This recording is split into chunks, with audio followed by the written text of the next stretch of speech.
That's no moon. It's a space station. The enormous planet-killing kind, designed for only one thing: to bring order to the galaxy. It's Star Wars' imperial superweapon, the Death Star. What would it take to build a star like this? Where would we assemble the universe's biggest weapon of mass destruction? And what unfortunate planet would be the first target for our test firing? This is What If, and here's what would happen if we could build the Death Star. I've got a bad feeling about this, but it took the Empire 19 years to build their first Death Star, so we better get started. It's unclear exactly how big the DS-1 orbital battle station was. Estimates vary between 120 kilometers and 160 kilometers in diameter. That's substantially smaller than, say, our moon, but compared to some of the smallest moons in the solar system, it's enormous. And we'd only need one thing to build it. Money. Lots of money. Big projects cost big money. In this case, we're talking $852 quadrillion. 852 with 15 zeros. And that's only the cost of construction. Once the Death Star is ready, keeping it up and running wouldn't be any cheaper. Weapon or not, this space station would require 1.7 million staff to run the station's retail shops and troop cafeterias. Add 25,984 stormtroopers and 342,953 Imperial Navy soldiers, and you'll get 2,068,937 people living aboard the Death Star.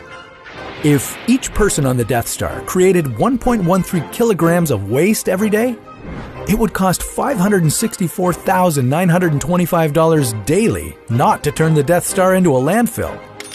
That doesn't include people who fell into a trash compactor and weren't able to blast their way out. Come in, 3PO! The daily electricity bill would add up to $52 billion, $274,000 to feed the crew, with another $20,400 to supply tea or coffee, $233,000 for one cycle of laundry. You wouldn't expect your troopers to run around with dirty underwear, right? The total for keeping the Death Star operational would amount to $7.8 octillion every day. That's more money than we currently have here on Earth. And it doesn't include the cost of a single blast of super laser. That would be an additional $8 octillion. Still feel like firing lasers into planets? Okay, then let's talk about how you could build the Death Star.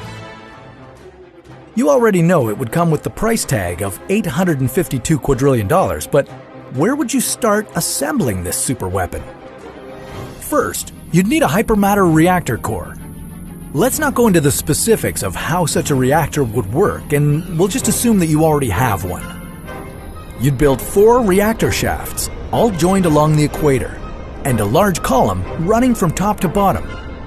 This column would help to distribute power and also act as a station stabilizer. This mega project would require a lot of steel. By some calculations, the Earth has enough iron in its core to provide for 2 million Death Stars. But you wouldn't want to sacrifice our planet for an army of deadly weapons, would you? Even if you took only the amount of iron needed for one Death Star, it would take over 830,000 years to produce enough steel so you could begin construction. And it would take millions of rocket launches to get the steel where it needed to go.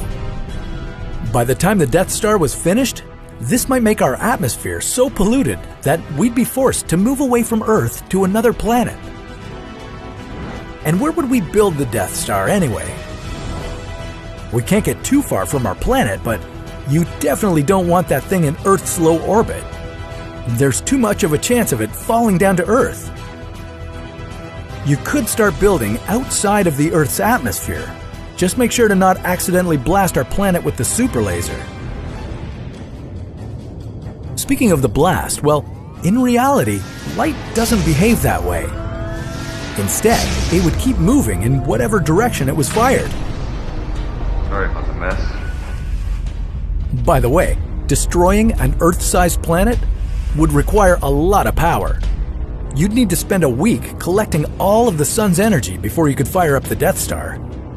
And don't stand anywhere close to the beam at the moment of the blast. So much energy right next to you, even when not aimed directly at you, would cause you to evaporate in a matter of seconds. Then there's the recoil. The third law of motion teaches us that every action has an equal and opposite reaction. That means if you packed a big enough punch to destroy a planet using the sun's energy, it would send the Death Star in the opposite direction at a speed of 77 kilometers per second.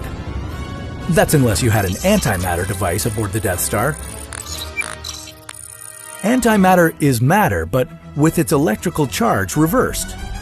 When antimatter meets matter, the two destroy one another.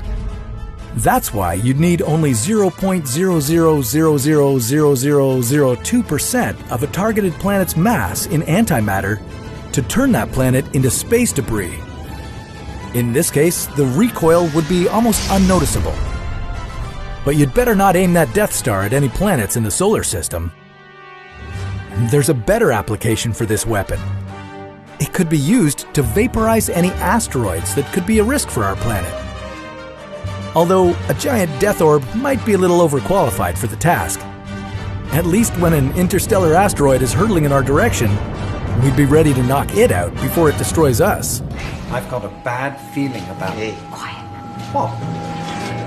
Building the Death Star would be a very long and very expensive process. Do or do not, there is no try. But maybe spare the Earth for now and save the deadliest weapon in the galaxy for some angry aliens that might come to visit us one day. But that's a story for another What If.